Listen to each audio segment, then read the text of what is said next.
Welcome back to our second presentation on efficient market theory, who can beat the market?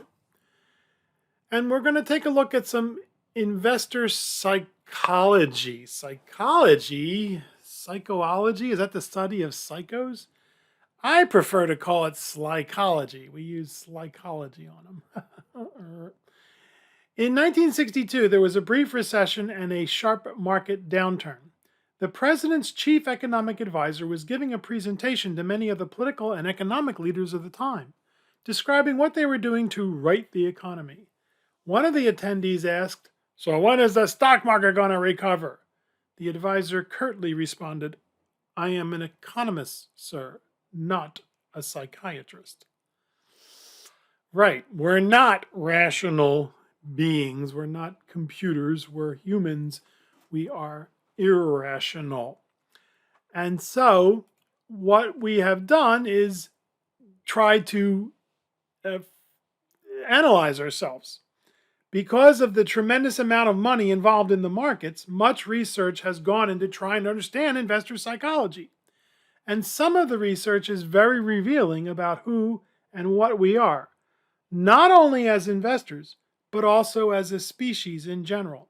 And there's an old Wall Street saying, there are three factors that influence the markets: fear, greed, and greed. If anybody says to you, "Oh, it's fear and greed, you say, no, no, no, no. It's fear, greed, and greed. Because greed usually wins out in the end, which that's,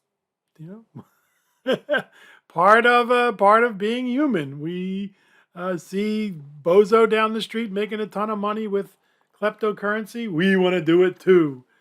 Don't worry. What's the saying? You hear the saying now. Scared money don't make money. Oh boy, what is the old saying? The other one?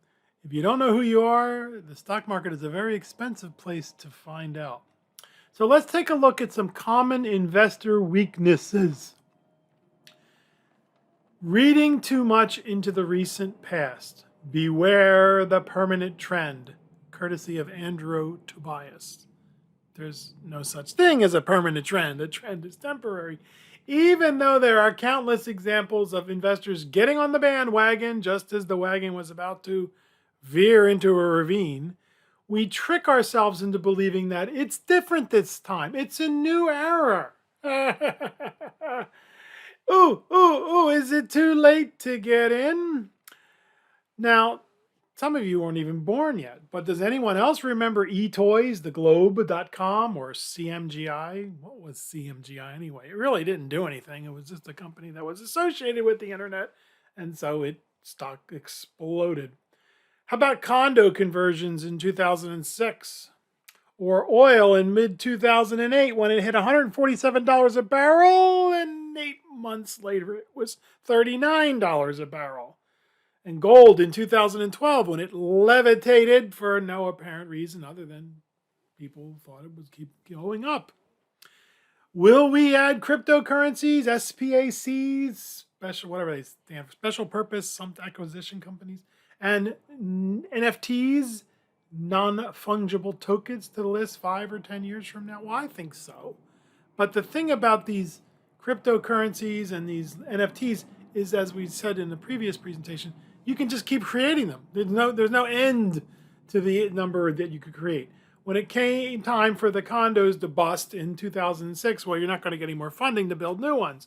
And when every few weeks or every few days a new company was going public, well, the appetite for those disappeared. But all you got to do with a kleptocurrency is start a new one. There are, 6,000 or 7,000 of them at the time, and get some celebrity to hawk the darn thing and say how wonderful it is. And you get a whole new crop of suckers. Oh well. How about misperceiving randomness? Even though stock price movements in the short term are random, our brains will trick us into seeing a pattern because we humans are heuristic, which is a fancy way of saying we look for patterns. Even if we know that there aren't any to be found, we superimpose one on the situation. A great example of this is random. We look at a series of random digits and we say, oh, well, that's not random.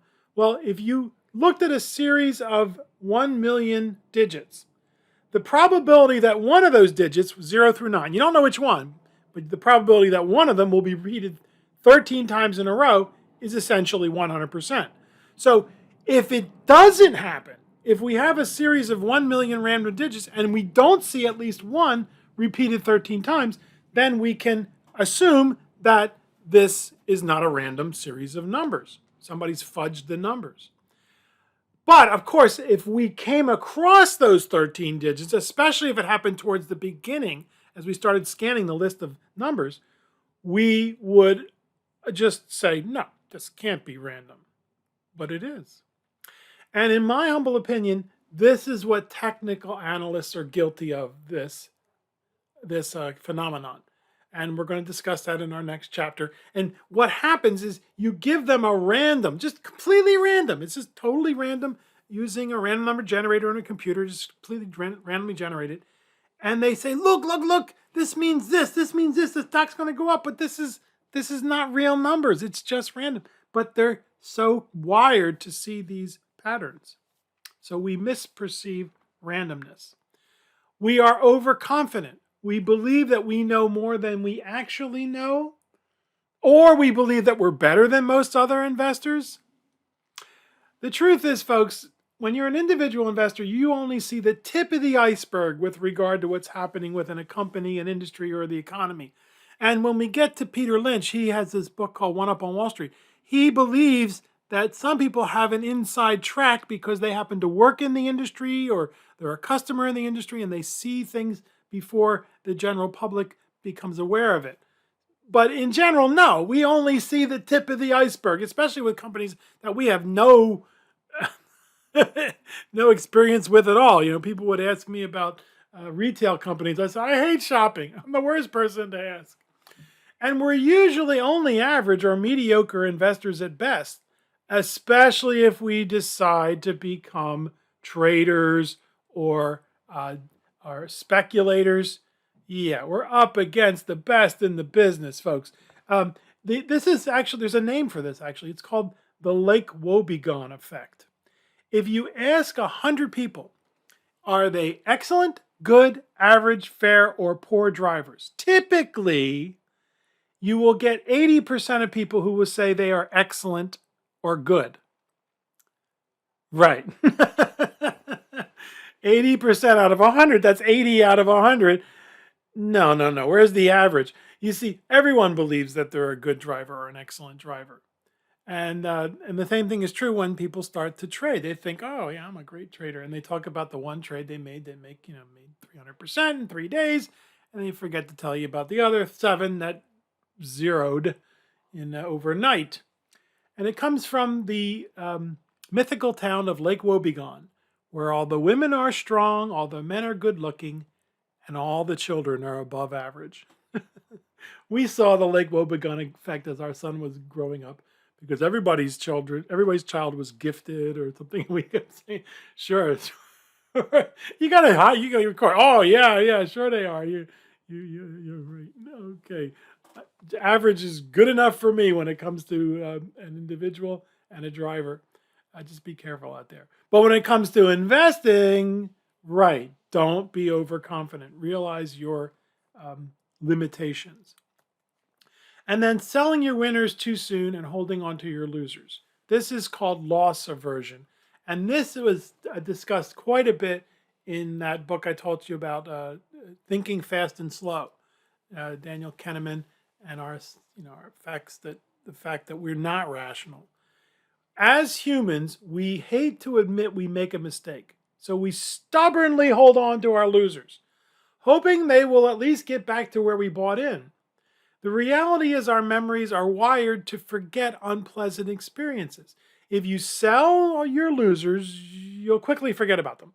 But if you hang on to them every time you look at the screen, you'll be reminded how stupid you were. Oh, yeah, it's down to $10. I bought it at 10, it's down to 3. I want to wait until it gets back up to 10. No. Time to sell, go on to something else.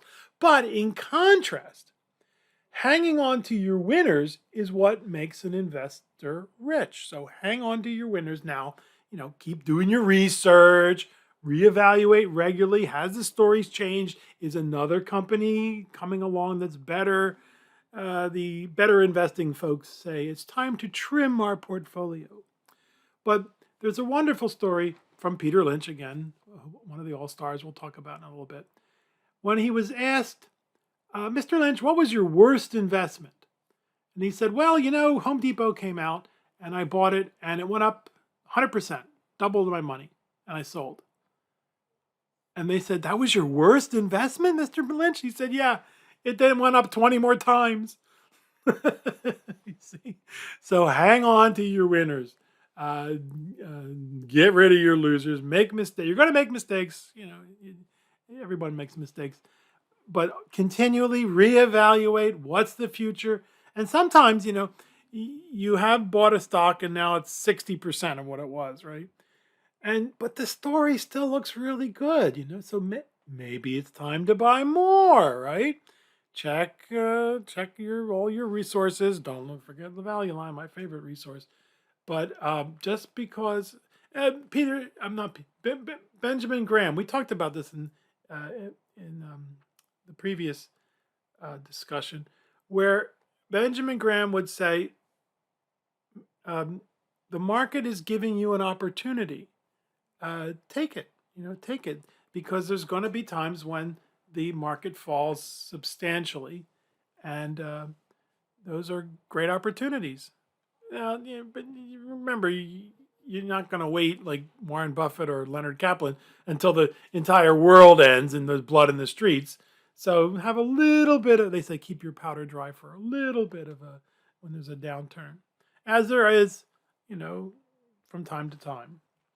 And now, so those were common investor weaknesses, which hint, may be on an exam. So make sure you know those, okay? Now, let's revisit our discussion, our controversy over passive management index funds and active management. This slide we showed you back in chapter 2, and we said that you're probably not going to understand it that well because you haven't been exposed to price to earnings ratio. So if you recall that passive management relies on those indices, those Standard & Poor's 500, the Dow Jones Industrial Average, NASDAQ, the Frank Russell 2000, the All Country World Index, ex-USA. Instead of trying to beat the market efficient market theorists say just buy the market and be happy with the market return. But there are some times when an index becomes skewed or bent out of shape or concentrated in a single area of the industries and the sectors of the market, especially when a sector or a region of the world becomes hot, meaning very attractive and people just keep throwing money at it. So now let's take a look at the EFA. Remember, Europe, Australia, and the Far East, and the Standard & Poor's 500 at different times. In the 1980s, it wasn't China that was going to take over the world. It was Japan. And there was a song, I'm Turning Japanese. And the Japanese stock market went in two directions, way up and way up, to the point where at the end of the 1980s, the Japanese stock market made up 60%, 59.8% of the EFA. Remember, Europe, Australia, and the Far East. So Western Europe, Canada, South Africa, Hong Kong, Singapore, Australia, Japan, those places. But with a PE of 51.9, which we now know, that's pretty high. And if things don't keep going the way they're going, the parachutes had better be very large because that PE is going to fall dramatically as the price falls. Everything else, Western Europe, Canada, South Africa, Hong Kong, Australia, Japan, not Japan, Japan's up here, was 40% of the index, but with a very reasonable PE of 13. So you bought the EFA thinking you were getting a very broadly based, diversified index portfolio of stocks, when in actuality you had 60% in Japan. What happened next? Well, Japan proceeded to lose over 80% of its value and has never touched where it was back in 1989. But of course, many of those companies disappeared, so that's the problem with index funds. The same thing happened in the year 2000. In the 1990s, the Standard & Poor's 500 went in two directions, up and way up. And everyone said, oh, me some too. I want the index. Don't worry about beating the market. I just want the index. Well, at the bubble, peak of the bubble, March of 2000, the Standard & Poor's 500 consisted 33% of information technology. So companies like the internet companies and the software companies and the computer companies and AOL, America Online, one of the new, the disrupting companies. They didn't call them disruptors at the time. With a PE of 59, which we now know is very high, nosebleed. Everything else, energy, healthcare, building materials, real estate, the consumer products, railroads, everybody else made up 2/3, 66.7%, with a PE of 19.3, which is, fairly high, but not outrageously high. So you thought you were broadly diversified, when in reality, 1/3 of your portfolio was in one sector of the economy, information technology, with a very high price to earnings ratio. In other words, very expensive. What happened over the next 2.5 years, from March of 2000 to October of 2002, Standard & Poor's lost about 500, lost about 50%. NASDAQ lost over 80%, the tech sector. And the Internet Index, which had just been created by Merrill Lynch, it dropped to 94, 95%. So what's going on now? If you did that, and you still can, folks, you can turn in your assignments late. Bonus assignment for Chapter 2. You saw that the top 10 companies in the Standard & Poor's 500 made up a very large, I'm not going to tell you how much, I want you to go figure it out, why don't you go find it out, a very large percentage of the Standard & Poor's 500. These are the companies that, we all talk about, Apples and the Amazons, and they're the top, they're huge, $1 trillion companies. And so we want you to do that bonus assignment. It's worth 2 points, okay? And you'll see that indexing, just like every strategy, has its pros and its cons. Right, exactly. Nothing is absolutely perfect. All investments have advantages. All investments have disadvantages. And so the argument for active management is as thus.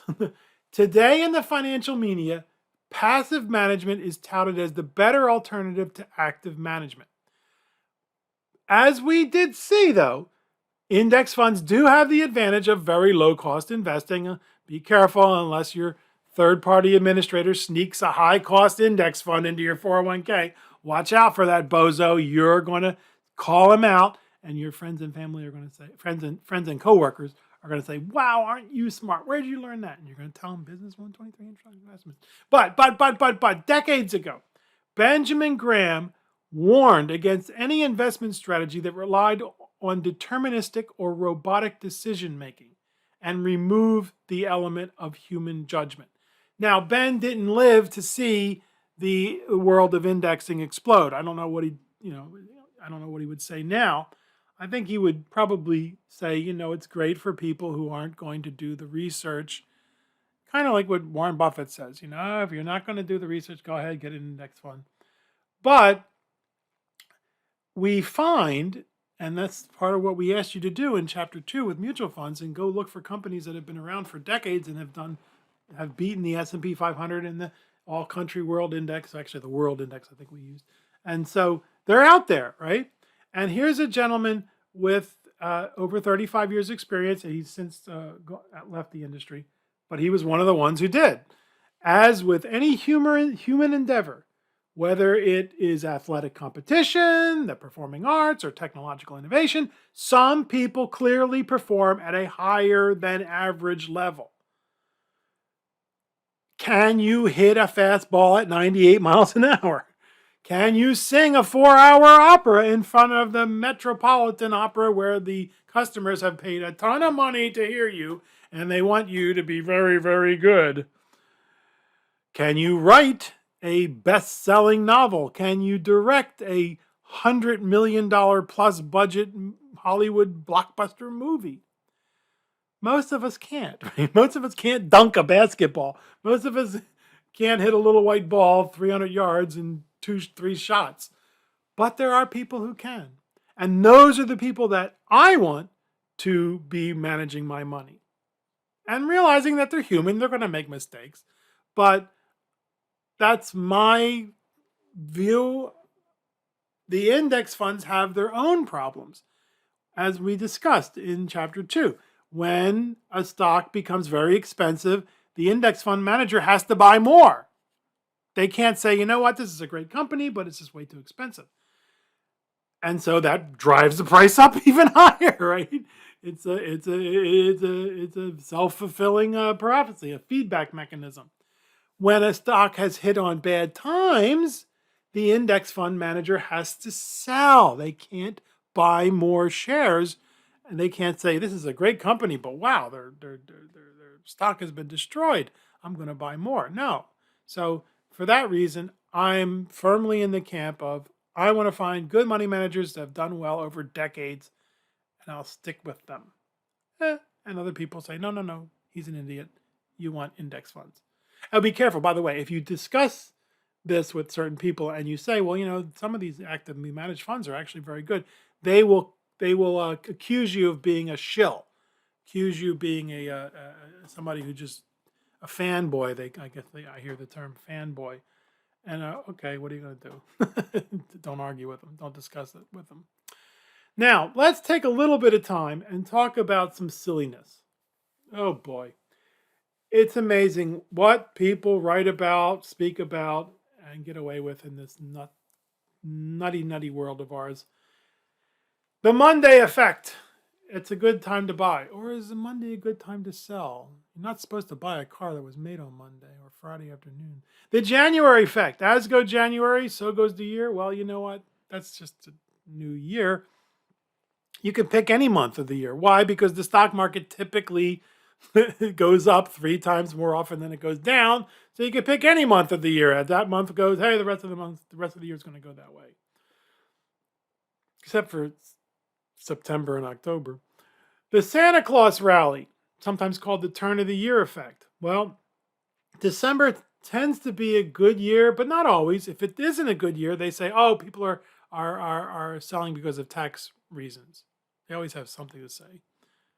Sell in May and go away. Now, this one actually does have some merit to it, although for long-term prudent investors, it's not something you want to think about, in my humble opinion. But the truth is, the stock market has done better between November to March than it has from April to October. Now, why is that? Well, we discussed in the previous presentation that September and October are actually the worst months. People are starting to panic. They don't know that they are. It's something that's built into us for millions of years of evolution. So if you were to try to trade on this information, though, you're going to basically just lose to commissions, because over the decades, the amount is minuscule. It's less than 1%. So I just recommend to people just to ignore it. There are some times when the months of summer are actually the best months of the year, but often they're not. But we're long-term investors. We don't sell just because the thing's gone up 5% or gone down 5%, and we don't buy just because it's gone down 5%. We don't sell because it's gone up 5%. We are looking for 3, 5, or more years of investment returns. Now, the next one, believe it or not, is there's some reality to this. The Super Bowl theory, and every year they trot it out. If a National League team wins, then the stock market's supposed to go up. If an American League wins, the stock market's supposed to go down. The weird thing is, it's been pretty true. Okay, what's going on here? Well, if you look at the comparison of PhDs in chemical engineering and cheese consumption in the month of April, you'll find the same kind of relationship. Whoa! So, in other words, can you say coincidence? There are all kinds of strange coincidences, but because there's a lot of money to be made in the stock market, they trot this thing out and discuss it. There's the hemline theory. As miniskirts became popular in the 1920s and 1960s, hemlines went up, stock market went up, and then in the 1930s and 1970s, skirts went down and the stock market went down. All right. And then there are all types of silly theories, such as the lipstick indicator, the Boston snow indicator, also called the BS indicator, the incredibly sexist, misogynistic hot waitress indicator, and then the amount of aspirin that is being consumed. Folks, they're out there. Go ahead if you're interested. Take a look at them, but please don't trade or speculate on any of these. And by the way, let's take a moment to talk about politics in the stock markets. Poly means many, and ticks are blood-sucking insects, right? There is a tremendous amount of rancor and you could say hatred between the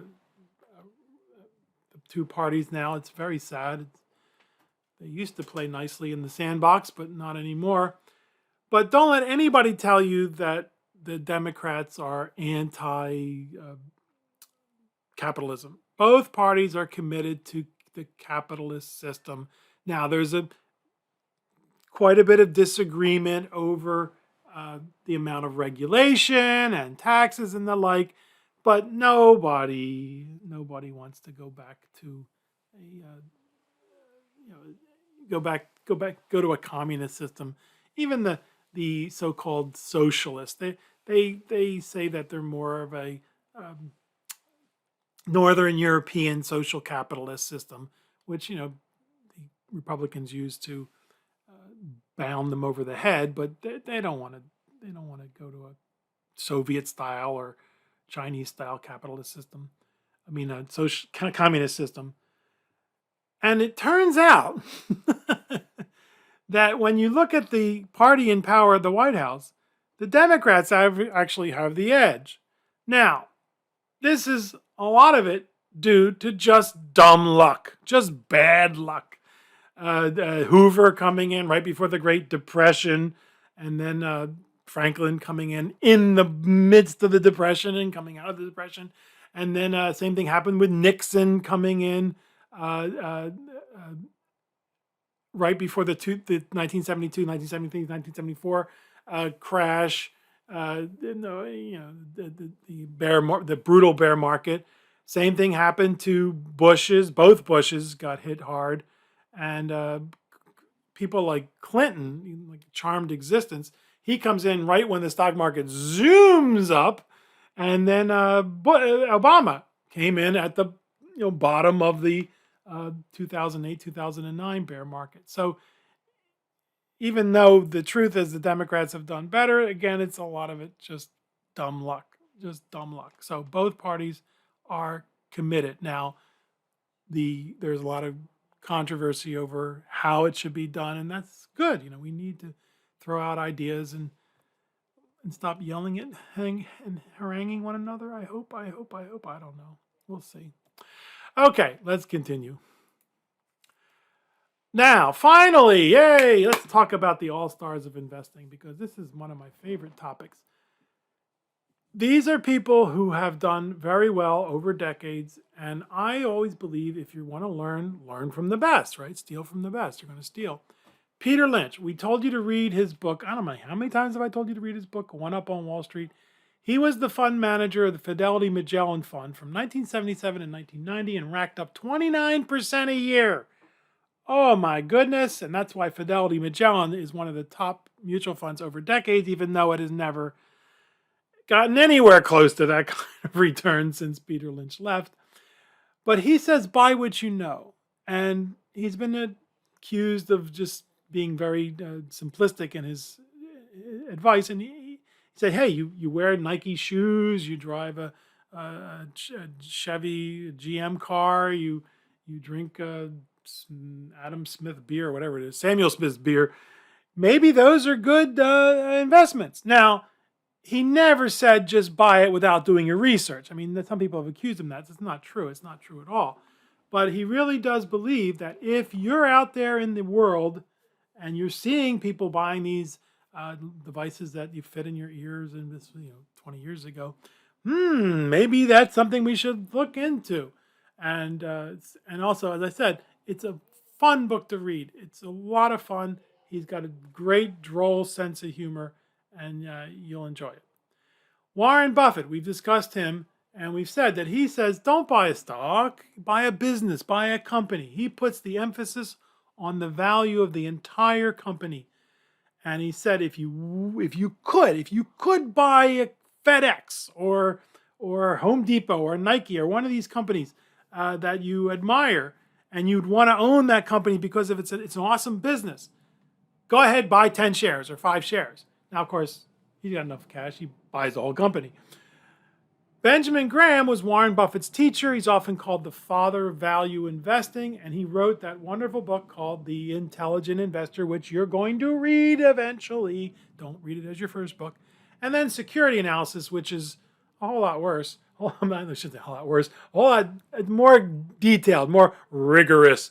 But we learned some of the techniques that he talked about in the book. So it's your graduate level book.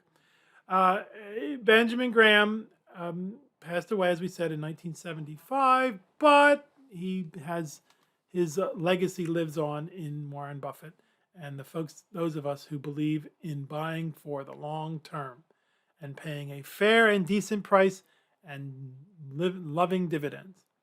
Sir John Templeton was one of the first mutual fund managers to invest globally, and he left a legacy of investment advice and spirituality. So you can go to his website, and it's an interesting read.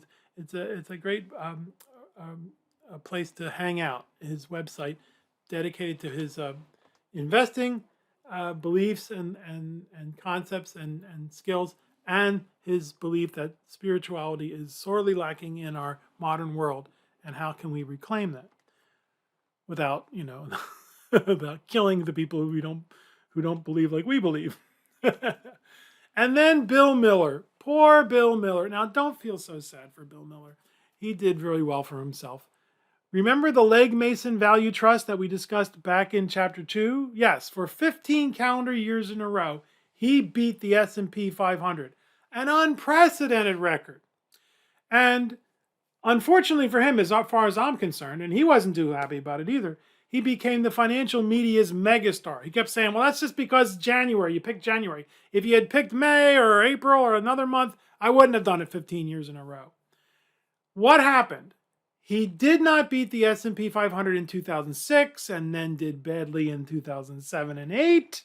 During the turmoil, he started to redeem himself in 2009. But then trailed badly in 2010, 2011, and finally left in 2012. And so this was the example of the mutual fund that we saw that badly lagged the Standard & Poor's 500. Now, when people would say to me, why, well, this was in 2005 and 6 when he had just destroyed everybody else. Why don't you invest with Bill Miller? Do you invest with Bill Miller? No, I don't. Why not? Well, because he's very concentrated. What he would do in his mutual fund is he'd have about 40, 45 stocks. He was a big fan of Amazon. And that works great when you concentrate and your choices do well. But when you concentrate in the mutual fund and your choices don't do well, exactly, it's a two-edged sword. You live by the sword, you die by the sword. And so he got really hammered. And it shows in the long-term results of the Legg Mason Value Trust, now called the ClearBridge Value Trust, another example of burying the evidence. He's now gotten involved in some other things, so he's still around. So check him out. If there are interviews you can look up on YouTube and the like, and readings about him. So he's still around though, but he doesn't work for Legg Mason anymore. What do all these people have in common? Well, they have the courage to not follow the crowd, because the conventional wisdom is usually not very wise. And they have what I like to think of as an eye for unrecognized value. You can think of it like a sixth sense. They see things that other people don't. And everyone sees this thing about this company, and they say, oh no, you're missing this. Garry Kasparov was once asked why he and Anatoly Karpov were the two best chess players in the world. His answer was astonishingly simple and direct. We attack better than anybody else, and we defend better than anybody else. So how can you argue with that, right? Garry Kasparov and Anatoly Karpov were the two best chess players in the world, and they kept fighting one another. And finally, Garry Kasparov became the undisputed champion. This was back in the 1990s. And then he was beaten by a computer. We attack better than anybody else, and we defend better than anybody else. It's not bragging if you can do it. And so these people, they bought the best companies and avoided the worst companies. So it's offense and defense. There's the reward and then there's the risk. And speaking of avoidance, as a mutual fund investor, which I mostly am, I am not looking to find the next Peter Lynch or Bill Miller or Warren Buffett. No, I'm looking to avoid the next Charles Steadman. And you say, well, who is Charles Steadman? Look him up. It's not a good story. He ran his own mutual fund, the Steadman American Industry Fund. That's a bad sign, naming it after yourself. From December 1959 until his death in late 1997, and his cumulative total return was minus 42.9%. During one of the largest expansions in the history of the world of the global economy, this guy lost 40% of the money. He would have done much better simply placing the investor's funds in a savings account at a bank or putting it under a mattress. I don't know, maybe he came from the life insurance industry where they just love to lose your money. So you see, I want to avoid the next Charles Steadman. I want my mutual fund manager to show a consistent, not necessarily the best, the brightest, the guy on the Vogue and GQ and Vanity Unfair and the covers of those magazines and shown on the television and like with the $200 haircuts. I want the mutual fund managers who have done it many years and have not made the limelight, but have done very well. Yeah, good enough. I don't have to win big. I just have to win. Okay, so let's take a look at what some of these people say. And we've already discussed some of these ideas. Warren Buffett says, be fearful when others are greedy. Be greedy when others are fearful. In other words, invest when there's blood in the streets. His mentor, Benjamin Graham, said in The Intelligent Investor, buy when most people, including experts, are overly pessimistic and sell when they are actively optimistic. Here's John Templeton's take on it. Bear markets are born of pessimism, grow on skepticism, mature on optimism, and die on euphoria. The time of maximum pessimism is the best time to buy. And on a similar note, he also said to buy when others are despondently selling and sell when others are avidly buying requires the greatest fortitude and pays the greatest reward. Now, did Sir John Templeton put his money where his mouth is? Did he follow his own advice? Oh, yes, he did. Now, you're going to want to research this because there's a few different versions of the story. But January 1941, Pearl Harbor. The United States is finally dragged into World War II. And the Japanese have destroyed 1/3 of the Pacific Fleet. And Hitler has run ragged over Western Europe, and he's in Moscow. He's close to Moscow. And it looks really bad for the free world. John Templeton calls up his broker and asks them to buy every bankrupt company selling for under $1 on the New York Stock Exchange. Now, again, the story changes, but that's the idea. He jumped in with both feet forward and bought all the companies that were selling for, whatever, $1 or whatever on the New York Stock Exchange. 4 years later, the war is over. It's 1945, and Sir John Templeton, who isn't royalty yet, he's not Sir John Templeton yet. He's a very wealthy man. Would you have that kind of chutzpah to jump in at the time of maximum pessimism? It's the best time to buy, when there's blood in the streets. Famous myths and stupid sayings. Now, I took these, not quite verbatim, but pretty darn close, from One Up on Wall Street. So you're going to read it, right? Right. It can't go any lower. Oh, yes, it can. It can go to 0. Once it goes to 0, it can't go any lower. Then you're right. Then it can't go any lower. But till then, it's only $1, $3. What can I lose? Everything. You can lose everything. The price can go to 0. You can lose all your money. Remember, price is irrelevant, the market price. What's the market capitalization? And the same thing is true when a company's going up. When it can't go any higher. Well, there's no speed limit. Hit $100, that's it. It can't go any higher. If the earnings are continuing to grow, there's no limit to how high the price can go. It has to come back. No, it doesn't. There are examples, numerous examples of companies that were, bedrock companies to the economy. And one of them was Penn Central, a railroad that had been around for 150 years. That was, at the time, the largest bankruptcy in our history. And in The Intelligent Investor, Mr. Benjamin Graham discusses this bankruptcy and how if you had been doing the research that we do, you would start to see that things aren't what they appear to be. And so when you read The Intelligent Investor, remember Penn Central and remember Mr. Lynch. Benjamin Graham, Mr. Benjamin Graham, The Intelligent Investor. It's always darkest before the dawn. Yeah, well, sometimes it's always darkest before it's pitch black. When it rebounds to $10, I'll sell. Now, this goes back to the loss aversion, right, that we talked about. Stock has no idea you bought it at $10. If you would now not buy it at this price, you made a mistake, time to sell, reallocate the capital, and be done with it. If it goes down 10%, sell. Now, I understand why these are mostly traders and speculators. They're trying to save you from a large loss, right? They want to get a 20% up or 10% down, and they set it up using the stop loss trade that if it goes down 10%, boom, they're out. They stopped out.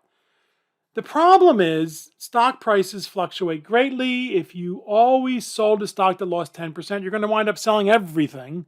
Always sell your winners along with your losers. It's taking too long. Well, this is true. It is not, unless you're going to play the buy and sell speculation game trader, it does take a long time. But that's a good thing because you have plenty of time, right? You don't have to strike it rich right now. Patience is an investor's most important trait, and it gives you a chance to buy more. So you're going to be buying $50, $100 a month, like the rest of us working grunts from our paycheck and our 401k and our Roth IRA from our checking account. Ooh, not very exciting. So it is a good thing that it takes a long time.